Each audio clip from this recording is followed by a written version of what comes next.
नमस्कार बच्चों, मैं डॉक्टर प्रियंका शर्मा राजकीय महाविद्यालय लक्ष्मणगढ़ से बीए पार्ट 2 की सभी छात्राएं। हम इस समय सामाजिक विकास के बारे में पढ़ रहे हैं। सामाजिक विकास की परिभाषा क्या होती है, सामाजिक विकास क्या होता है, सामाजिक विकास को प्रभावित करने वाले कौन से कारक हैं, प्रारंभिक बाल्यावस्था के कौन कौन से विशिष्ट गुण होते हैं जो कि बालकों में अक्सर पाए जाते हैं। आज हम पढ़ेंगे उत्तर बाल्यावस्था में ऐसे कौन से सामाजिक व्यवहार होते हैं जो कि एक विशिष्ट प्रतिमान रखते हैं उस समय के। सबसे पहला जो गुण होता है जो कि लेट चाइल्डहुड के अंदर पाया जाता है वो होता है अति संवेदनशीलता।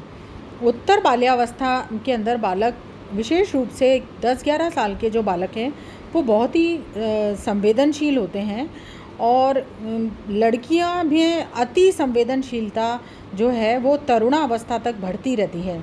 अति संवेदनशीलता का अर्थ ये होता है कि किसी भी बच्चे को कोई कठोर शब्द कह दिया जाए या कोई कटु शब्द कह दिया जाए तो वो इतना अधिक अपने मन में उस बात को ले लेते हैं, उनका हृदय चोटिल हो जाता है और वो मन उनका जो है आहत महसूस होता है और उनको ऐसे लगता है कि अभिभावक और शिक्षक उनको जानबूझ के इस प्रकार से के शब्द कहते हैं, उनको डांटते हैं, जबकि वास्तविकता कुछ और होती है।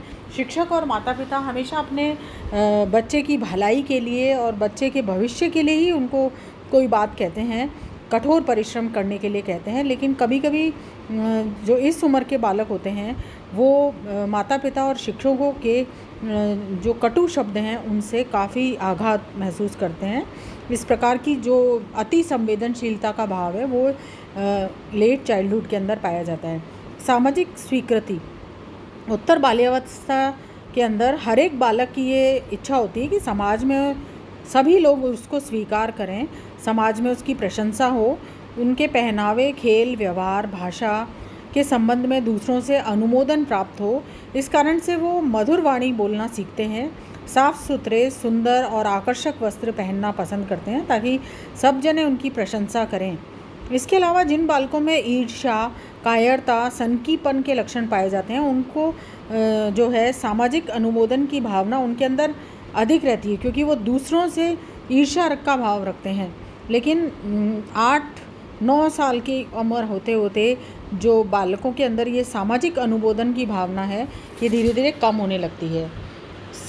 सुझाव ग्रहणशीलता। उत्तर बाल्यावस्था में बालकों में दूसरों के सुझाव मानने का गुण चरम सीमा पर होता है। वे अपने साथी समूह के लोगों से, विशेष रूप से अपने प्रिय साथी से सबसे ज़्यादा प्रभावित रहते हैं और उनके द्वारा दिए गए जो सुझाव हैं उनको वो जल्दी से मान लेते हैं और उन्हीं के कहे अनुसार वो अपना व्यवहार करते हैं। क्योंकि साथी समूह का इस उम्र के अंदर सबसे अधिक प्रभाव रहता है, उनको अपने दोस्तों की बातें, अपने मित्रों की बातें जो हैं वो सबसे ज़्यादा सही लगती हैं। माता पिता अगर उन्हें कोई बात कहते हैं तो उनको ऐसा लगता है कि वो बहुत अधिक उनके प्रति कठोर हैं और इस कारण से वो उनके प्रति विरोधी प्रवृत्ति जो है माता पिता के प्रति इस समय बालकों की बढ़ने लग जाती है। लेकिन जब वो भावनात्मक रूप से परिपक्व होते हैं तब उनको ये पता चल जाता है कि अभिभावक हमको जो कहते थे या हमारे माता पिता जो हमको कहते थे वो हमारे लिए अधिक महत्वपूर्ण था। जो बात हमारे दोस्त कहते हैं, जो हमारे मित्र कहते हैं वो हमारे भविष्य के लिए अधिक हितकर नहीं था। तो जैसे जैसे बालकों में परिपक्वता आती है वैसे वैसे उनको ये बात समझने लगते हैं, वो उनको पता चलने लगती है। उत्तरदायित्व। उत्तर बाल्यावस्था के बालकों में उत्तरदायित्व और जिम्मेदारी की भावना भी तेज़ी से विकसित होने लगती है।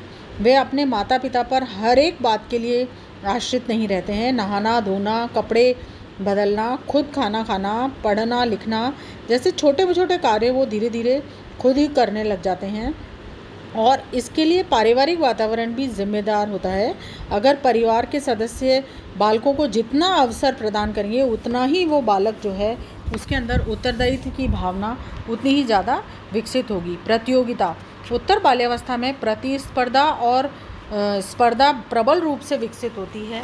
उसको हर किसी गतिविधि के अंदर ये इच्छा रहती है कि वो बाकी के बालकों को पछाड़ करके आगे निकल जाए। वो अपने साथियों के बीच में एक अलग पहचान बनाना चाहते हैं।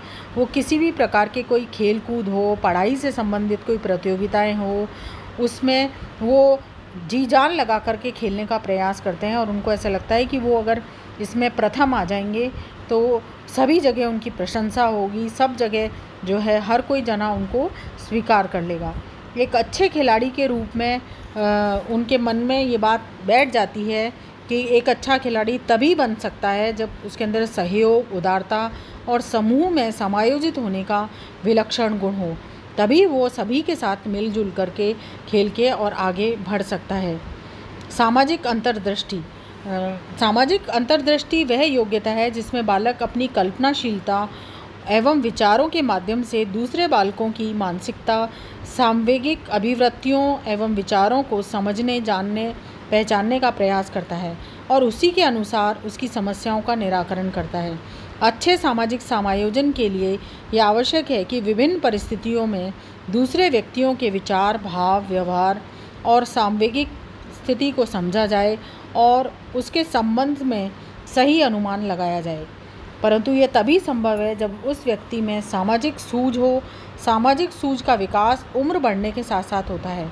जिन बालकों में जितनी अधिक सामाजिक सूझ होती है उनका सामाजिक विकास भी उतना ही अच्छे प्रकार से हो पाता है। सामाजिक विभेदीकरण। बालक में सामाजिक विभेदीकरण की योग्यता स्कूल पूर्व आरंभ अवस्था से ही प्रारंभ हो जाती है, परंतु इसका विकास टोली आयु में होता है। टोली के सदस्य बनने पर यह विभेदीकरण और प्रबल हो जाता है। टोली के सदस्य में उनमें यह भावना विकसित करते हैं कि उनकी टोली के बालक उनसे कहीं अधिक श्रेष्ठ, बुद्धिमान और ताकतवर हैं। दूसरी टोली के बालक उनसे हीन हैं। इसका मुख्य कारण टोली के दूसरे बालकों के साथ ईर्ष्या का भाव होना है। ये मानना होता है कि जो बालक उनकी टोली के सदस्य नहीं है वो उनसे हर मामले में हीन है। इस तरह से विभेदीकरण धर्म, जाति, आयु, आर्थिक स्तर आदि कई आधारों पर हो जाते हैं। पूर्वाग्रह। पूर्वाग्रह विभेदीकरण का आधार है। यह एक ऐसी प्रवृत्ति है जिसमें बालक समूह का दूसरे बालकों के साथ सामाजिक, आर्थिक, धार्मिक, जाति, लिंग के आधार पर विभेदित करता है और उसी के अनुसार वो अपना व्यवहार करता है। बालकों के मन में ये पूर्वाग्रह की भावना का उदय दुखद अनुभवों के कारण भी होता है। वो विद्यालय में या किसी समुदाय, जाति विशेष के बालकों के द्वारा यदि प्रताड़ित किए जाते हैं तो उसके मन में ये पहले से ही भावना बन जाती है कि इस प्रकार की जाति के लोग इस तरह का उनके साथ में हमेशा दुखद अनुभव होगा। तो वो एक पूर्वाग्रह की भावना उनके अंदर बन जाती है। कई बार माता पिता या शिक्षकों के साथ में या आसपास के लोगों के साथ में यदि कोई अनुचित व्यवहार उनके साथ हो जाता है तो वो बालक अपने मन में ये बात उनके घर कर जाती है और बालक भी उसी भावना के साथ में अनुसरण करने लगते हैं। यदि माता पिता धार्मिक रूप से बहुत ही कट्टर हैं तो इस प्रकार के जो माता पिता के जो बच्चे हैं वो भी पूर्वाग्रह से ग्रसित हो सकते हैं। यौन विरोधाभास। बचपन अवस्था में लड़के लड़कियां साथ खेलते हैं, उनके व्यवहार में कोई अंतर नहीं होता है, लेकिन जैसे जैसे उम्र बढ़ती जाती है वैसे वैसे लड़के और लड़कियां जो हैं आपस में एक दूसरे के प्रति आकर्षित होते हैं और लड़के लड़कियां विपरीत लिंग के प्रति जो है अधिक रुचि रखते हैं। बालकों में यौन विरोधी भाव जन्म से ही अंतर्निहित नहीं होता है, बल्कि उन्हें ये ज्ञान माता पिता, अभिभावक, पड़ोसी और शिक्षकों द्वारा दिया जाता है कि ये हमारे सांस्कृतिक मूल्य हैं जो कि हम अपने परिजनों से, अपने माता पिता से और अपने शिक्षकों से सीखते हैं कि हमको बालक बालिकाओं को एक दूसरे के साथ में किस प्रकार से व्यवहार करना है और किस प्रकार से एक दूसरे के साथ में रहना है। उत्तर बाल्यावस्था में ये भी देखा जाता है कि कुछ लड़के लड़कियों की क्रियाओं को तवज्जो नहीं देते हैं, न ही उनके कार्यों को पसंद करते हैं। जैसे झाड़ू लगाना, खाना बनाना, ये सब कार्य ऐसा लगता है जैसे कोई लड़कियों के ही हों। लड़के इस प्रकार के कार्यों को करना पसंद नहीं करते हैं। लड़के लड़कियों को अक्सर कमज़ोर और हीन समझते हैं और उनके साथ उसी प्रकार से व्यवहार करते हैं। लेकिन जैसे जैसे अब समय बदल रहा है वैसे वैसे लड़के और लड़कियों में अधिक जो भेद है वो कम होता जा रहा है। लड़के और लड़कियों को अब एक समान समझा जाता है।